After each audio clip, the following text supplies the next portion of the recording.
Salam əziz dostlar, xoş gördük sizləri. Bu gün mən sizə demək 30 sualdan ibarət olan sınaq sualı izah. Keçək sualımıza ümumi sınaqda onu qeyd edeyim. Xəritə sisteminə əsasən filiz mənşəli faydalı qazıntıları daha zəngin olduğu əraziləri müəyyən edin. Burada bilirsiniz ki, ovalıqlar çökmə olur, ovalıqlarda filiz olmur. Ona görə Amazon ovalığını çıxacağıq. İkinci Orta Sibirdir, yayladır, doğru götürmək olar. Üçüncüsü Mesopotamiya ovalığıdır, yanlışdır, götürməyəcəyik. Dördüncüsü Qərbi Avstraliya yaylasıdır. Yaylalar kristallik bünövrənin səthə çıxdığı ərazilərdir, götürəcəyik. Beşincisi Almaniya Polşa ovalığıdır, çökək ərazi götürməyəcəyik. Altıncısı isə deməli Afrikanın cənub hissəsi əsasən maqmatik suxurlarla örtülüdür. Biz götürəcəyik.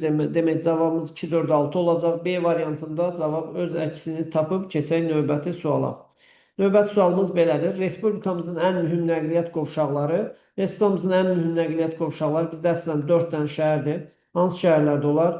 Bakı şəhərdir, Şirvan şəhərdir, Yevlaxdır, bir də Gəncədir. Biz bunları qeyd etməliyik. Demək cavabımız olacaq 1, 3, 4, 5. 1, 3, 4, 5-in olduğu variant isə demək Y variantında öz əksini tapıb keçək növbəti sualımıza. Növbəti sualımız belədir. Klasteri tamamlayın. Əsasən klaster gördüyünüz kimi bir ərazidən bəhs edən əlamətlər verilib. Konvergens zonunda yerləşir. Deməli, litosfer havaların toqquşma sərhədindədir. Rusiya dövlətinin nəzarətindədir və vulkan mənşəli arxipelaqdır. Şikako adası Yaponiya məxsusdur. Bu səhvdir. Vrangel Rusiyanın şimalındadır. Vulkan mənşəli deyil. Anuşa adası da vulkan mənşəli deyil. Aleto Amerikaya məxsusdur. Bunu çıxırıq. Kuril adaları demək bu cavab Y variantıdır ki, hər üç xüsusiyyəti demək burada tamamlanmış olur. Dördüncü sınaq demək verilmiş düzənliklərdən biri hündürlüyünə görə yüksəklik hesab olunur. Orta Rus yüksəliyidir, Valdaydır, Volqaboydur. Bunlar yüksəkliyidir. Digərləri əsasən burada göstərilənlər A variantından başqa hamısı yayladır. Yəni hündürlüyü 500 metrdən yuxarıdır. Yüksəkliklər isə 200-500 arasında olur. Keçək növbəti sualımıza. Növbəti sualımız qlobal ekoloji problemlərə aid xüsusiyyətlər. Qlobal ekoloji problemlər dünyanı əhatə edən iqlim dəyişmələridir. Sonra havanın çirklənmə xüsusiyyətidir, torpağın çirklənməsidir. Vulkan püskürməsi təbii prosesdir. Təbiət öz-özünü nizamlaya bilir. Yəni tektonik hərəkətlər də təbii prosesdir. Terrikon təpələr müəyyən bir ölkədə faydalı qazıntıların çıxarılması zamanı yaranan zibil tullantılardır. Təbii ki, adətən müəyyən ölkələr üçün səciyyəvi olan bir problemdir. Ona da dünyanın ekoloji problemlərinə aid etmək olmaz. Sonra 6-cı sualımız morfostruktur, morfoskulptur. Morfostruktur əsasən daxili qüvvələrin, bu daxili qüvvələrindir, endogen qüvvələri. Bu isə eksogendir, xarici qüvvələr. Burada cavabımız bizim B variantıdır. Novlar rift dərələri yerin daxilində baş verən proseslərin nəticəsidir. Yarğanlar və kars prosesi isə əsasən xaricidir. Cavab B variantı olacaq. Keçən növbəti hissəyə. Demək, Bakı şəhəri yerləşdiyi coğrafi uzunluqdan 7686 km şərqdə yerləşsəydə aşağıdakı hadisələrdən hansı bu şərtə uyğun olardı? Baxaq, 7686 kilometr. Bakı bilirsiniz 40 dərəcə şimal enliyində və 50 dərəcə şərq uzunluğundadır. Demək, sıfırdan 50 dərəcə sağdadır. Bakı buradadır. Demək, Bakı buradan 7686 kilometr şərqdə yerləşsəydi. Bu paraleldə bir dərəcənin qiyməti 85,4-dür. 7686-nı 85,4-ə böləndə 90 edir. Bakının üzərində 90 dərəcə əlavə etsək, 140 dərəcə şərq uzunluğu olmuş olacaq. Demək, 140 dərəcə şərq uzunluğu 90 dərəcə bizdən şərqdə olduğu üçün 6 saat zaman fərqinə malikdir. 4 saat ola bilməz. A variantı səhvdir. B yerli vaxt və qurşaq vaxtı eyni olardı.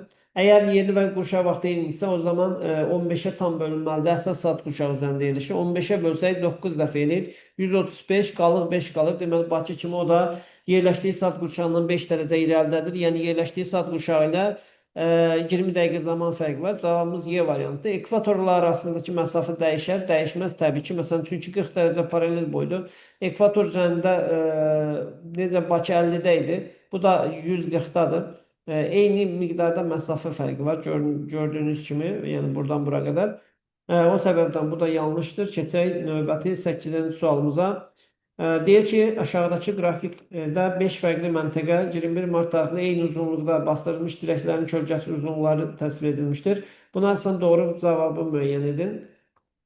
Baxırıq, ən uzun kölgə 2-dədir. Deməli, ekvatordan ən uzaq məsafədə 2 yerləşir.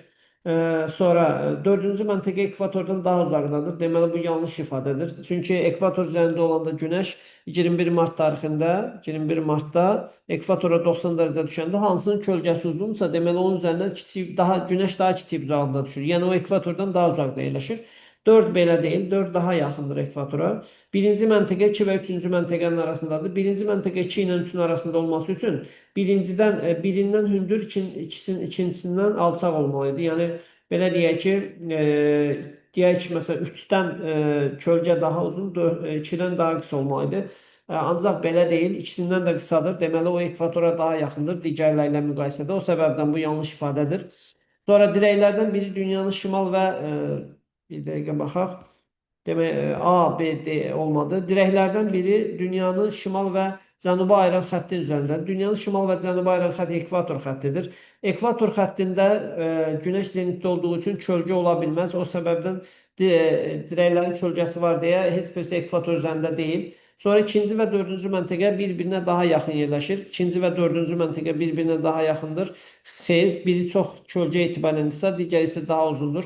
O səbəbdən bunlar bir-birindən ən uzaq məsafədə yerləşirlər. Yəni, əgər hər ikisi eyni yarımkürədədirsə, ona görə bu da yanlışdır. İkinci məntəqədə il ərzində gecə gündüzün uzunluğu daha çox dəyişir. Doğrudur. Bu çünki qütbə daha yaxın məsafədə yerləşir o səbəbdən. Qütbə yaxın yerləşən məntəqələrdə gecə gündüzün uzunluğu daha çox dəyişir. Hardan bilirəm qütbə daha yaxındır? Çünki 21 martda Günəş ekvator üzərində zenitdə olanda kölgəsi daha uzun olub. Nəticə etibarilə kölgəsi daha uzun olduğu üçün onun ekvatordan daha uzaqda yerləşdiyini, yəni qütbə daha yaxın olduğunu müəyyənləşdirə bilirəm. 10-cu sual, verilmiş sxema əsasında A və B məntəqələrində müvafiq olaraq atmosfer təzyiqini və hündürlüyü müəyyən edin. Baxaq, demək A məntəqəsi dəniz səviyyəsindən ikinci horizontalın üzərindədir. Demək, burada dördüncü horizontalın üzərində 160 yazılıb. 160-ı biz 4-ə bölmüş olsaq, o zaman 40 alacaq. Deməli, birinci horizontal 40-dırsa, A-nın hündürlüyü ikinci horizontalda olduğu üçün 80 olacaq. B-yə baxaq. B-nin demək, yerləşdiyi horizontal əsasən çökəkliyi ifadə edir. Bilirsiniz ki, qonşu horizontalların hündürlüyü bir-birinə bərabər olur, amma bundan sonra getdikcə alçalır. Burası 0 olacaq, bura mənfi 40. Burada da mənfi 80-dir. B mənfi 80 üzərindədir. B mənfi 80 üzərindədir. Bizdən soruşur ki, A və B məntəqələrində müvafiq olaraq atmosfer təzyiqini. A-da atmosfer təzyiqini tapacağıq. Normalda dəniz səviyyəsində 760-dır. A 80 metr yuxarıda olduğu üçün 8 daha az olacaq. Çünki hündürlüyə qalxdıqca demək, hər 10 metrə 1 millimetr civə sütunu azalır. Hər 80 metrdə 8 azalacaq. Yəni, A-da atmosfer təzyiqi normaldan, yəni 760-dan dəniz səviyyəsindən 8 mm az olacaq, 752 mm civə sütunu olacaq. B-də isə hündürlük 80 metr olacaq. Demək, cavabımız olacaq demək 752 və mənfi 80. Cavab Y variantıdır. Keçək növbəti sualımıza. Növbəti sualımız belədir. Demək, xəritə sisteminə əsasən qırışıq faili və faili dağları müəyyənləşdirin. Demək,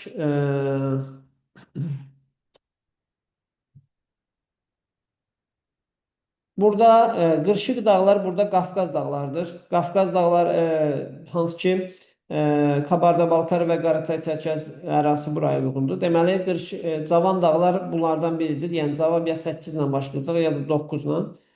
Bu olacaq qırışıq dağlar. Qırışıq faili dağlar 1, 3 və 1, 2, 3-dür. Qırışıq faili, hansı ki Altay sayan dağları bu qrupa aiddir.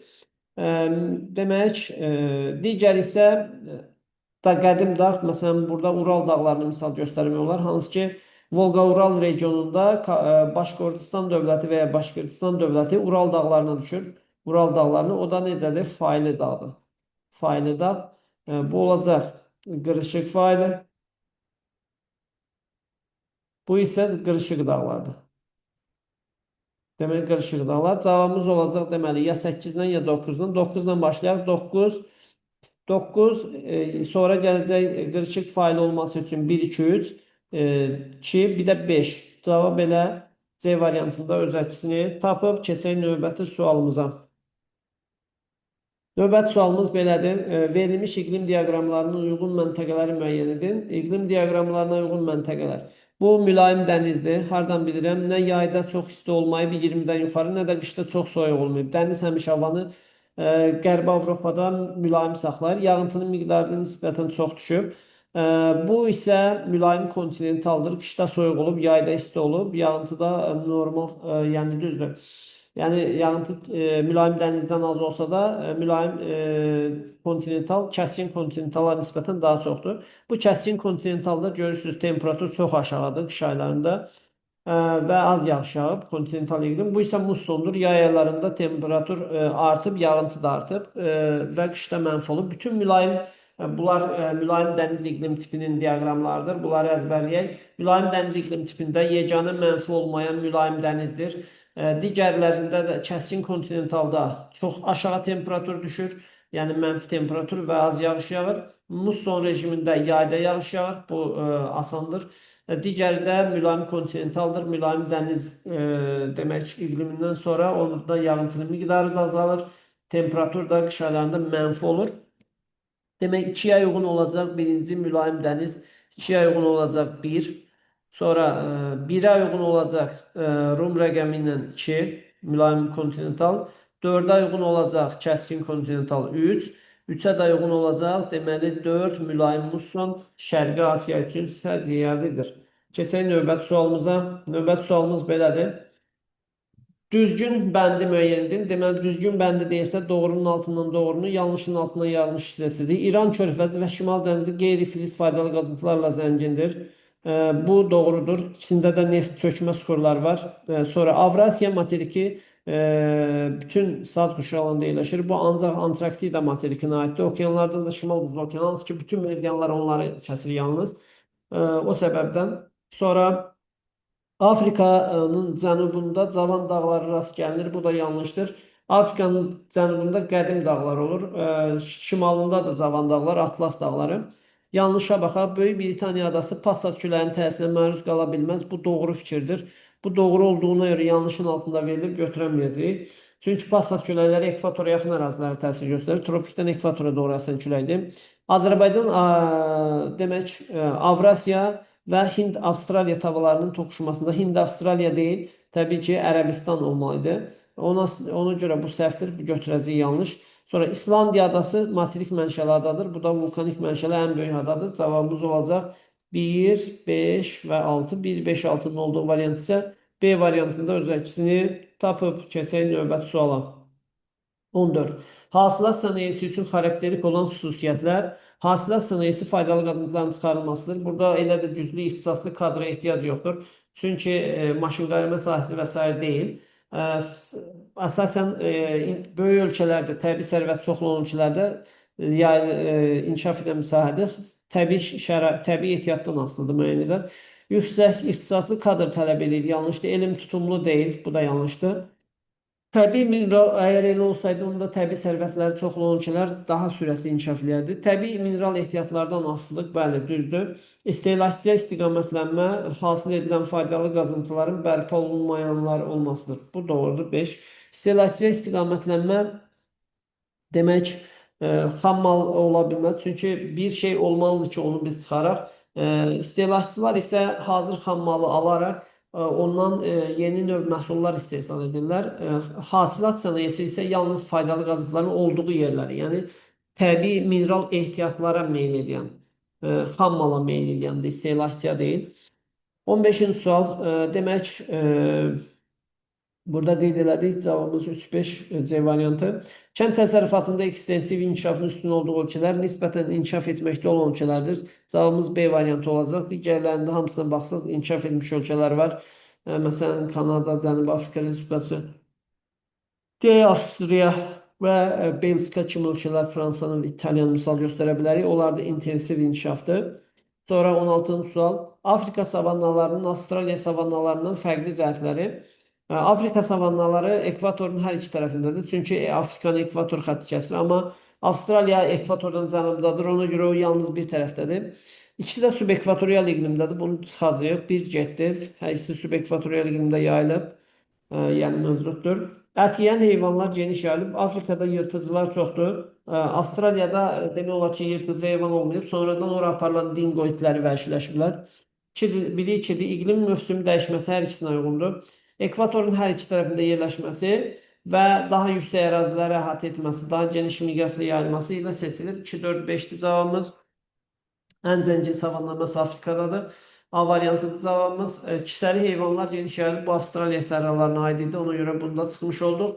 Cavabımız oldu A variantı. Keçək 17-ci suala. 17. 17-ci sualımız belədir. Euler-Venn diaqramına əsasən uyğunluğu müəyyən edin. Yansızı Xuanxe 1. Yayda bolsul olur. Hər ikisi çünki mussonla qidalanır. Ona görə hər ikisinə aiddir. Tranzit sayılır. Heç biri tranzit sayılır. İkisi də Çinin daxilindədir. O səbəbdən yanlışdır. Mənbəyi Tibet yaylasındandır. Hər ikisinin uyğun variantıdır. 1-4. Üzərində üstlərə su elektrik stansiyası yansız sayına aiddir. 15 atom elektrik stansiyası gücündədir. Yəni enerji vermə potensialı çox yüksəkdir. Sarı dənizin çirklənməsinə səbəb olur. Bu da Xuanxe çayına aiddir ki, Lios yaylasından keçərək məhz bu əraziyə tökülür. Hər ikisi də böyük Çin düzənliyindən keçir. Qeyd elədik. Nəsə yayda bolsul olurlar. Demək, böyük Çin düzənliyindən keçir. Hər ikisi keçir burada. Mənbəyi Tibet dağlıq yaylasından yerləşir. Hər ikisinə aiddir. Deməli, 1-ə 5, 2-yə 6, 3-ə də 1, 4, 3. 1, 3, 4 olacaq. Görə cavabımız hansıdır? Demək, buna uyğun variant 1'ə 5, 2'ə 6, 3'ə də 1, 3, 4 cavab D variantında öz əksini tapın. Demək, D variantında öz əksini tapın. Belə. Keçək növbəti sualımıza.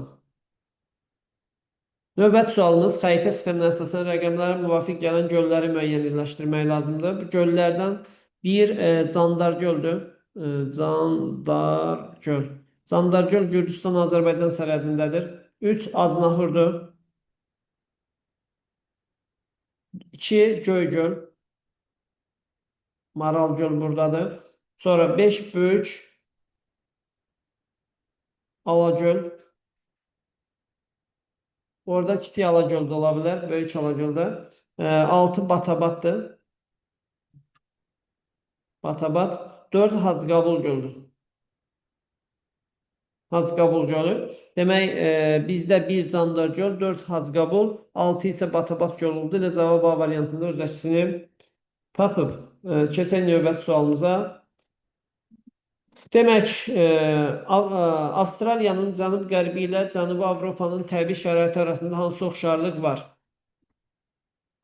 Demək, Avstraliyanın cənub-qərbi ilə Cənubi Avropa. Avstraliyanın cənub-qərbi demək subtropikdir, özdə Aralıq dənizi. Aralıq. Eyni zamanda Cənubi Avropada eyni oxşar xüsusiyyətlərə malikdir. Bu səbəbdən ikisində də codyarpaq, meşə və kolluqlar yayılıb. Meşə və kolluq. Belə. Demək, baxaq, müxtəlif iqlim quşağının bu müxtəlif deyil, eyni iqlimdir. Sadəcə biri şimalda, biri cənubda. Yağıntılı dövr dekabr, yanvar, fevral aylarıdır. Bu əsasən demək, şimaldakına aiddir. Çünki cənubda həmin aylar yay aylarına uyğun gəlir. Aralıq dənizində də ancaq qışda yağış düşür. Yəni, Avstraliyada, yəni cənub-qərbi hissəsində burada demək, qışda yağış düşür, iyun-iyul avqust ayları. Bu yanlış ifadə idi. Codyarpaq həmişəyaşıl meşə və kolluqlar yayılıb. Bu düzdür. Torpaq tipi qəhvəyi qonur deyil, sarı olmalıydı. Yay ayları səpələnən radiasiya, yay ayları quraq keçir. Ona görə düz radiasiyadır, bulud olmur. Keçdik növbəti sualımıza, 20-ci sual. Uyğunluğu müəyyən edin. Kiçik Qafqaz. Demək, bir dəqiqə sualı biraz kiçildək. Çünki sualın tam hissəsi görünmür.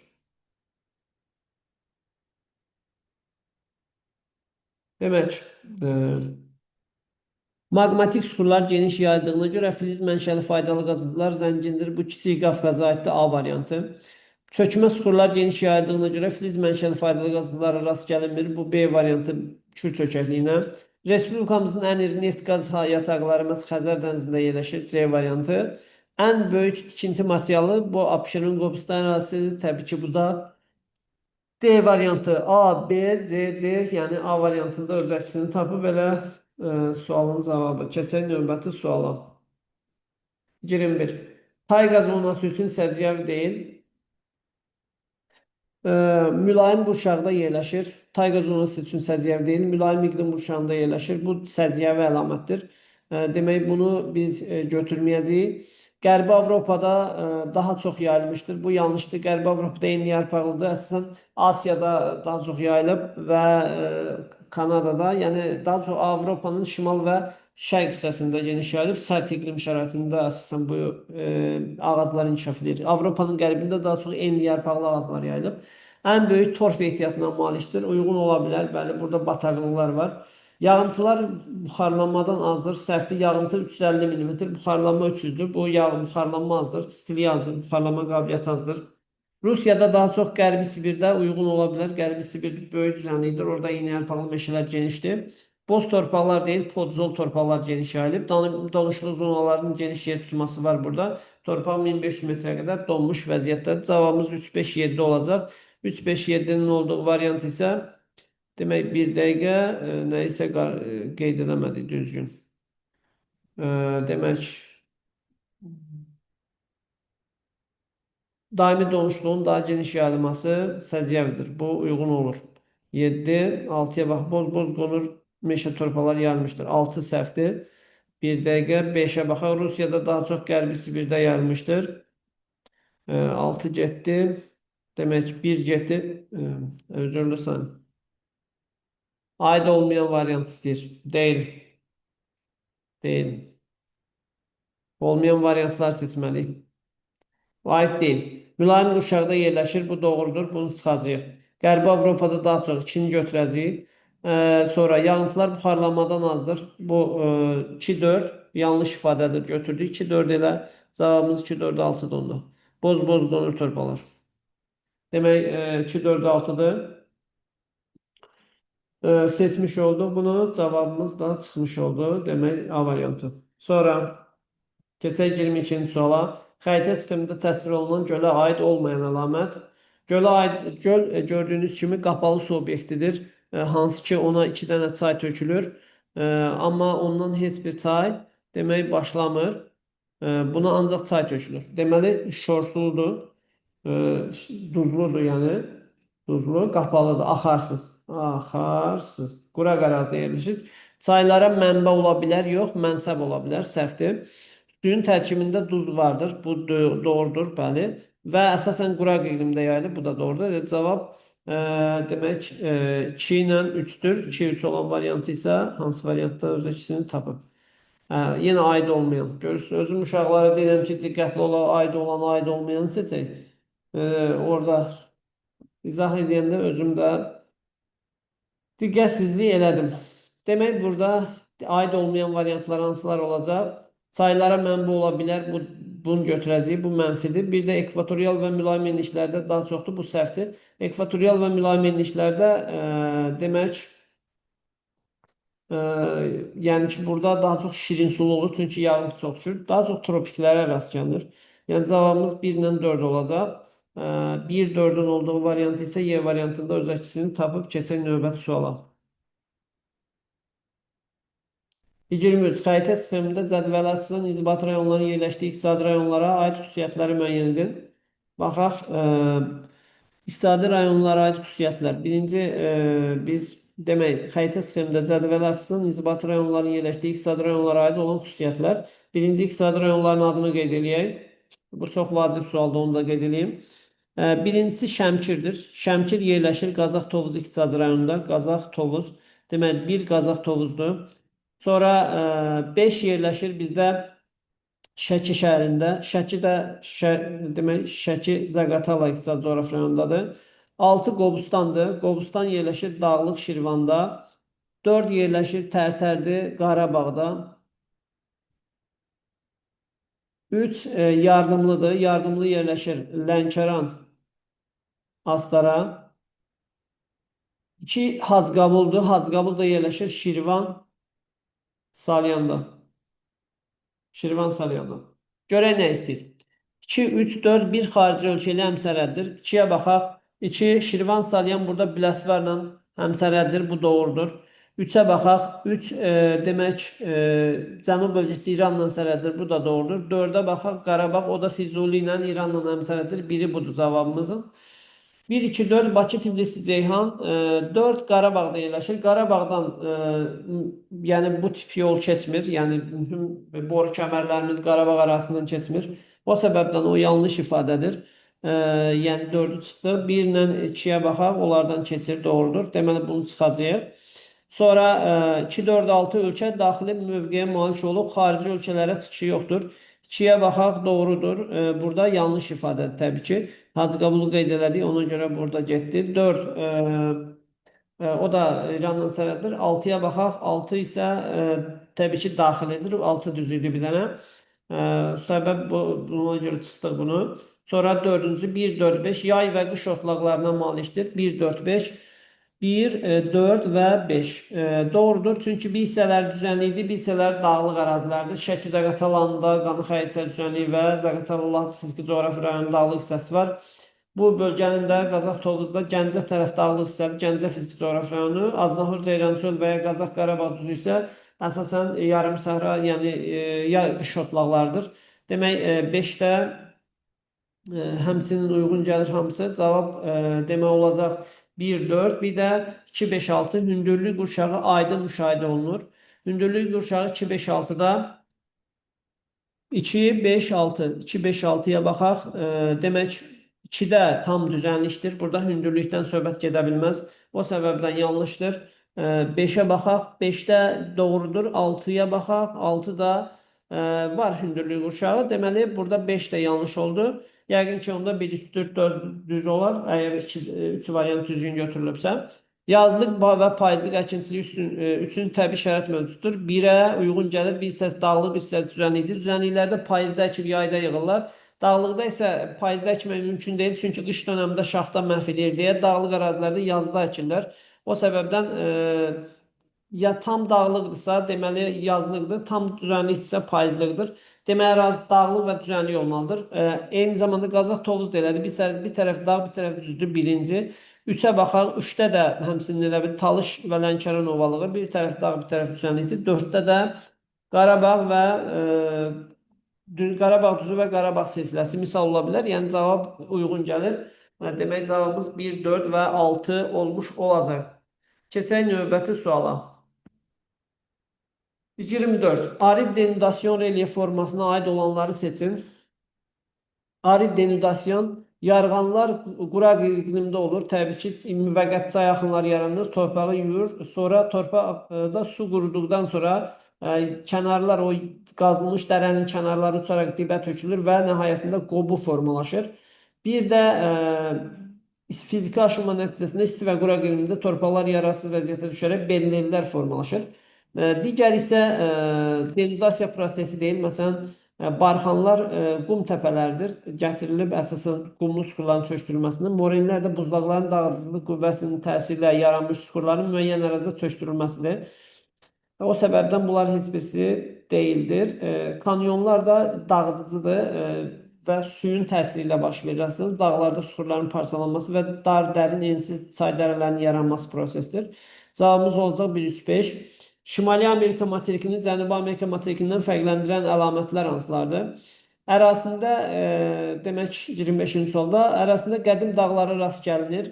Doğrudur, Şimali Amerikada Appalas dağları var. Cənubi Amerikada dağlar, qədim dağlar tamamilə dağılıb, hamarlanıb, yaylalara çevrilib. Gviyana, Braziliya.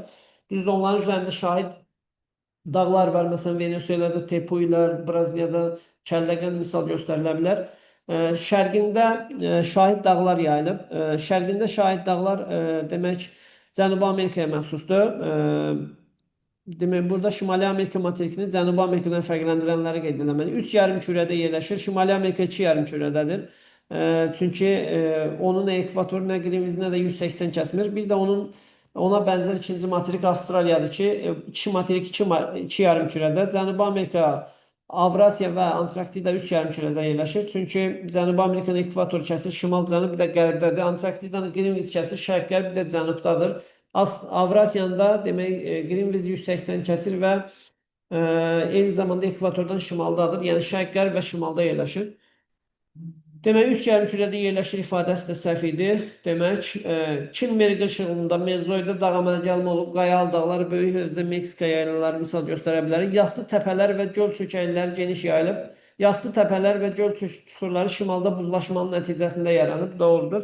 Sahil xətti daha çox parçalanmışdır. Geniş yayılıb və sahil xətti daha çox parçalanmışdır. Bu da doğru fikirdir. Demək, bizdə onda cavabımızda ərazinin qədim dağlara rast gəlinir. Bu doğrudur. 1. Fərqli cəhətdir. Çin meriqi işığında formalaşan ərazilər mövcuddur. Bu da doğrudur. 4. Yastı təpələr və göl çökəkliklər yayılıb. Biraz yayılıb ifadəsində yay əlavə düşüb. Demək, bu doğrudur. Buzlaşmanın təsirlə şimalda rast gəlinir. Sahil xətti daha çox parçalanmışdır. Bu da Şimali Amerikaya məxsus olan əlamətdir. Yəni cavabda 4 dənə variant düzgün götürülməlidir.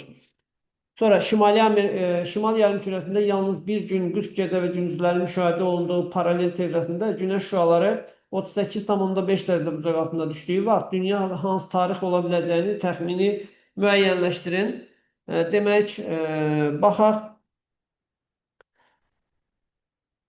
Yer kürəsinin demək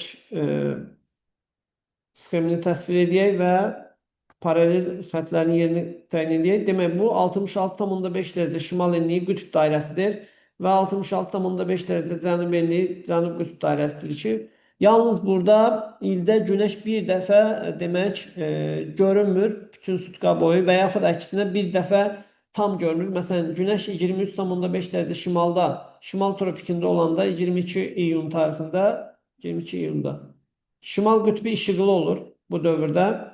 Bu dövrdə olur şimal qütb dairəsi işıqlı. Amma əksinə olanda günəş cənub tropik xətti üzərində zenitdə olanda 23,5 dərəcə cənub enliyi 22 dekabr tarixində bu zaman şimal qütb dairəsi qaranlıq olur. Bizdən nə istəyir? Deyir ki, şimal yarımkürəsində yalnız bir gün qütb gecə və gündüzlərinin müşahidə olunduğu paralel çevrəsi. Deməli, söhbət bundan gedir. 66,5-dən. Onun üzərində günəş şüası 38,5 dərəcə düşür. Deməli, düsturu yazsaq 90 çıxılsın. 66,5 plus minus günəşin harada olduğunu bilmirəm. Bərabərdir. Demək, 38,5 olmalıdır. Mötərəzidən neçə çıxacaq? 38,5 90-dan çıxaq 51,5 edəcək. Demək, mötərəzidən 51,5 dərəcə çıxmalıdır. O zaman günəşin yerini təyin etmək üçün 66,5-dən 51,5-i çıxaq. Demək, burada 5 qalacaq 15 dərəcə. Deməli, günəş 15 dərəcə cənubda olanda, 15 dərəcə cənubda olanda şimal qütb dairəsinə daha doğrusu şimalda olanda, hər ikisi şimal yarımkürəsində yerləşməlidir. 15 dərəcə şimalda olanda 66,5-dən 15 çıxmalıyıq.